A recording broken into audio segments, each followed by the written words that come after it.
Gitu sih, makanya saya nanya Pak Adam, cobaan itu bagi yang beriman ya, yang mau hidup dengan Quran itu titik ketemunya di mana gitu.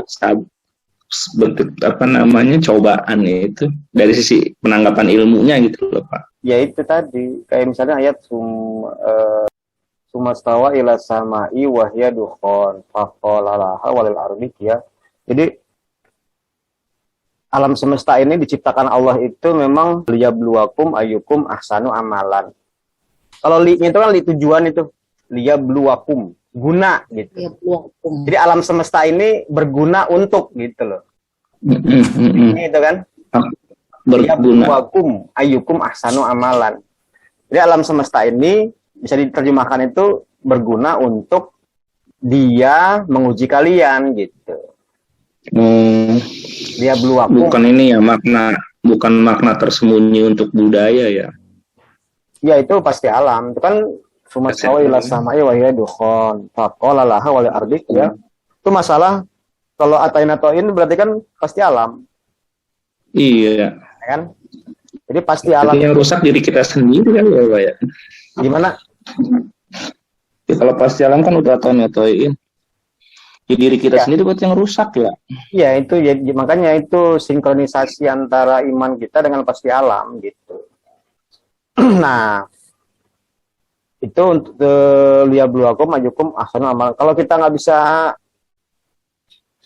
berpandangan bersikap hidup seimbang, artinya iman kita tidak selaras dengan alam semesta, ya pasti terjadi dalam diri kita. Nah dampaknya di orang-orang mukmin gitu. Kayak jatuhnya kalau ujian bagi yang mau beriman itu hambatan gitu. Hambatan. Bala yablu balwan. Dengan azab itu beda ya. Azab aja beda. Banyak, konteksnya banyak azab itu.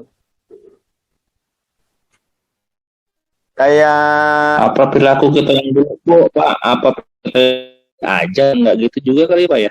Gimana? Ya mungkin berhubungan penyakit saya bukan orang lain dapat penyakit itu apa bisa dikatakan azab juga? Makanya azab itu kan akibat banyak. Perbuatan kita yang dulu yang nggak searah lah dengan melanggar lah gitu ya. Pasti alam itu melanggar apa gitu ya. Pak? Ya akibat. Makanya di Quran tuh banyak bentuknya azab itu. Kayak misalnya ayat wa tahsabannallaha ghafilan amma ya'malu dzalimun innama yu'akhiruhum liyaumin tashkhasu fil absar. Jadi Allah memberi kesempatan atau menunda sampai dengan periode di mana mata mereka itu terbelalak maksudnya melihat azab gitu. Dilihat dari surat Al-Baqarah. Walau yarul ladzina azab kan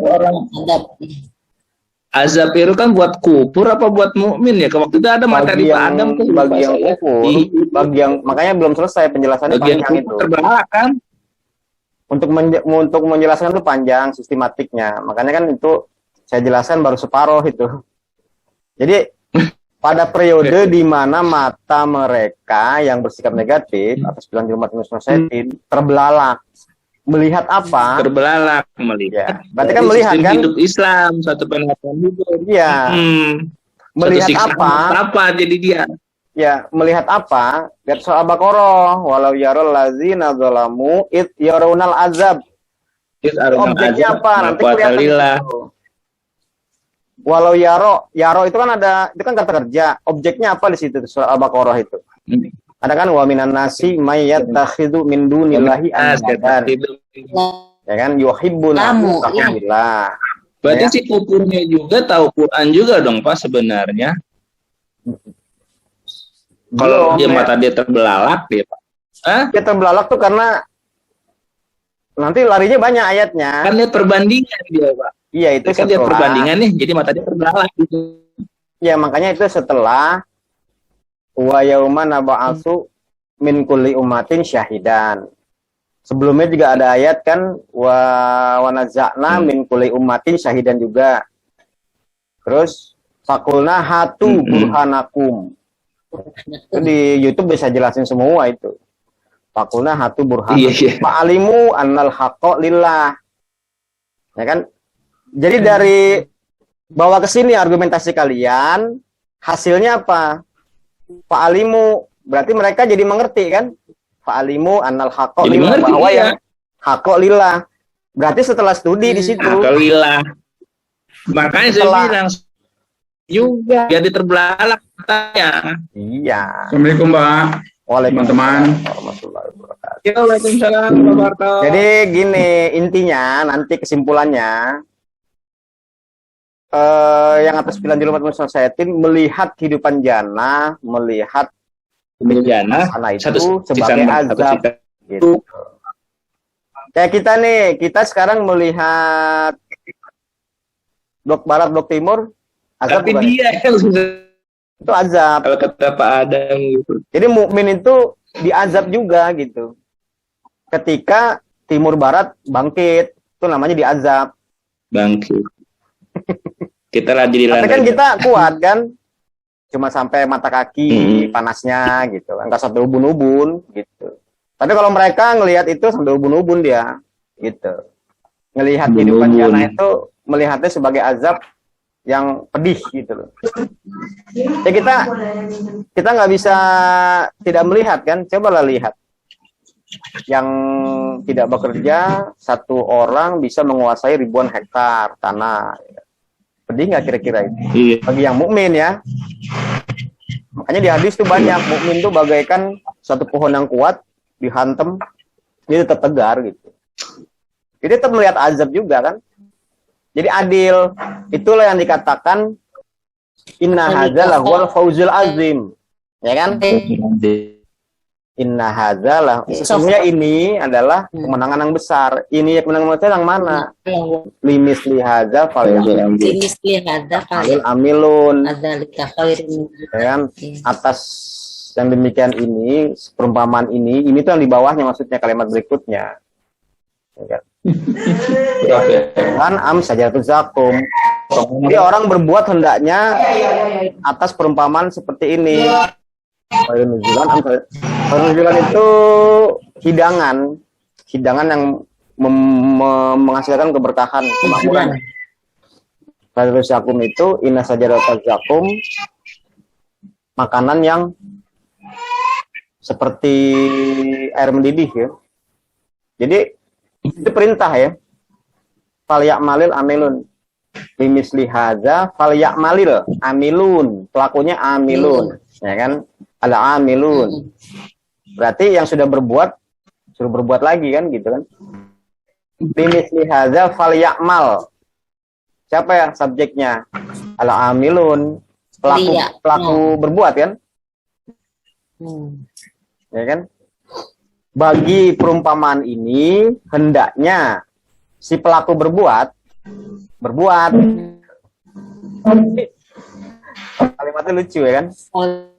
Malil, iya. Berbuat lagi. Fal ya malil tun ya. Hah? Iya. Sukun. Iya fal ya malil amilun gitu kan? Iya, dia sukun. Sukun akhir kata kerja sedang dia menjadi perintah tak langsung.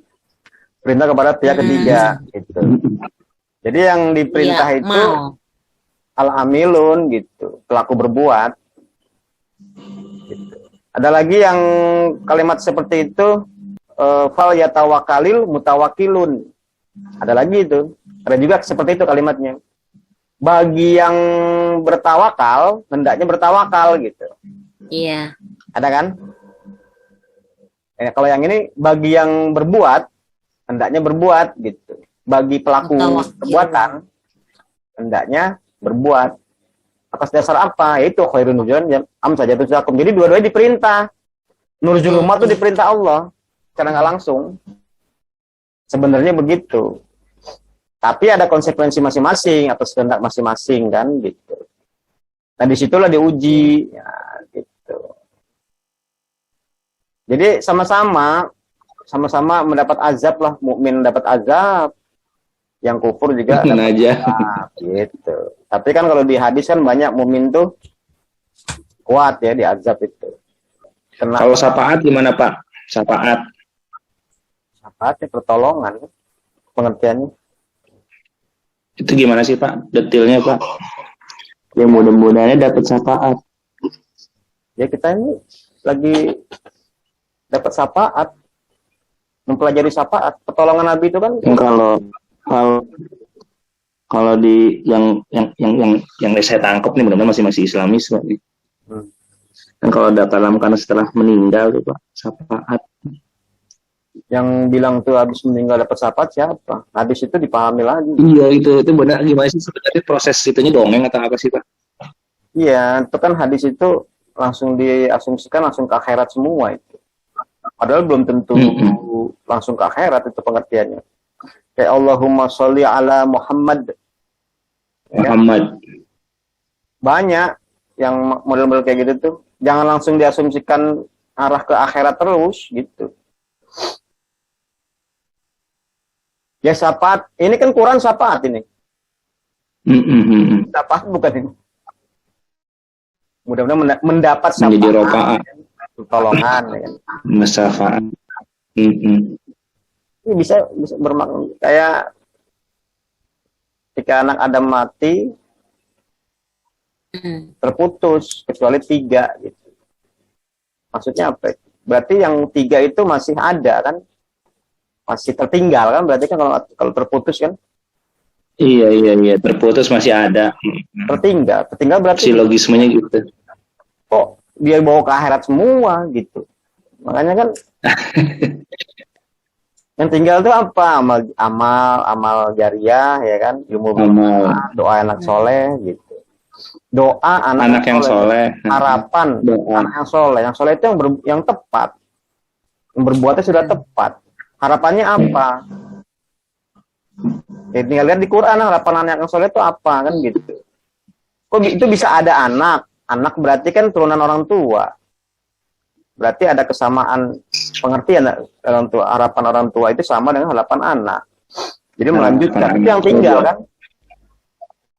Jadi harapan orang tua apa yang ditinggalkan kepada anak. Anaknya juga anak yang soleh, anak yang berbuat tepat. Gitu.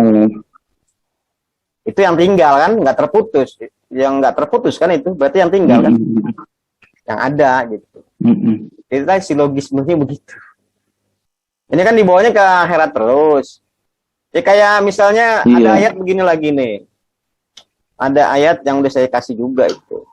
Ladzina asroku syuraka'ahum qalu Rabbana haula'i syurakaunal ladzina kunna nad'u min dunika fa'alqau ilaihimul qaula innakum lakadzibun. Itu jadi perdebatan itu.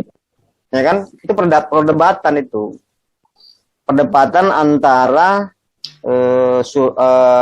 alladzina asroku dengan syuraka'ahum, pentolan-pentolan mereka yang mereka angkat gitu. Masa di akhirat menjadi perdebatan? Juga di akhirat katanya kan dihitung, dihisab. Masa Allah juga didebat di situ? Robbana haula'i, dia nggak terima kan gitu. Oh iya benar. Kan Allah didebat. Iya benar. Jangan salah saya nggak mau ini orang-orang ini dulu pentolan-pentolan kami ini yang kami dulu hidup berharap menurut mereka dijerumuskan. Ujung-ujungnya apa? Fa'alqau ilaihimul qaula innakum lakadzibun. Melontarkan ocehan sesungguhnya kalian adalah pembohong ulung gitu. Masa di akhirat ada perdebatan seperti itu? Ya itu logikanya kan begitu. Jadi ujian itu seperti itu. Ujian itu nyambungnya nanti ke ahsiban nasu an yutraku an yaqulu amanna wa hum la yuftanun. Jangan kira manusia diberi dibiarkan ya. Kan kami beriman. Sementara mereka tidak difitnah, diuji gitu. Dalam arti diuji kalau difitnah itu. Iya, diuji, difitnah. Ya, semakin imannya tinggi, semakin tinggi. Ya kayak ujian sekolah kan, naik kelas itu, kalau udah ada banyak pengertian, ya ujiannya yang pasti yang menyangkut yang sudah kita mengerti gitu. Kalau sudah mengerti nanti meningkatkan ujiannya dari kelas 1 kelas 2. Dari kelas 1 tambah 1 sama dengan 2 sudah kita pelajari, nanti kan dites lagi ya, 1 tambah 1 sama dengan berapa ya 2 gitu jawabnya kan gitu. Kalau lulus ya naik kelas 2, nanti perpangkatan gitu kan, pelajari di perpangkatan kelas 2 misalnya. Nanti ujiannya ya kalau hubungannya penyakit apa, Pak? Ya itu tadi, penyakit kan terjadi ketidakseimbangan kan. Pasti alam kan, itu biologis kan. Biologisnya. Ujian bagi yang si sakit apa pendampingnya juga ikut ujian juga, Pak? Dampak dengan yang mengalami kan beda. Ya kan? Yang terkena dampak dengan yang mendapat akibat itu gitu kan beda kan? Soalnya pernah istri saya ngomong gitu. Sebenarnya gue yang cuma sebagai penderita yang diuji lupi katanya gitu. Itu saya pikirin itu. Kan ayatnya juga ada itu, wa makanallahu liyadzarul mu'minina ala ma antum alaihi hatta yamizal khabitha minat thayyib. Ya kan? Allah tidak membuktikan dirinya membiarkan kalian begini-gini terus gitu. Dalam keadaan yang begini-begini terus. Yang dihadapi itu yang sekarang seperti ini, yang sekarang kalian alami gitu. Sampai khabitha minat thayyib, dipisahkan antara yang buruk dan baik gitu. Titiknya nanti di sini. Ya artinya apa? Ketika mukmin mendapatkan dampak itu kan posisinya mendapatkan dampak dari akibat, gitu kan? Di posisi situasi dan kondisi di umat musuh sayatin yang nggak bisa kemana-mana, makanya sampai Allah, ya Allah tidak akan membiarkan kalian tuh begini-gini terus sampai itu tadi hingga yang baik dipisahkan, yang buruk dipisahkan dari yang baik. Semua tuh ada. Itu sama hubungan ropakna, Pak. Itu sama aja. Setelah melewati. Mudah-mudahan ada rofakna ini ya. Ya, dia katakan ujian mengangkat. Ini menjadi rofakna. Pokoknya gini, nanti proses awalnya itu nanti di surat An-Nahl itu ya. Wa naza'na min kulli ummatin syahidan. Kami cabut. Ya. Kami cabut. Wanazakna seorang pembela dari tiap-tiap umat gitu. Cabut gitu. Fakulna cabut semua. Nah, kulna itu di pihak Allah.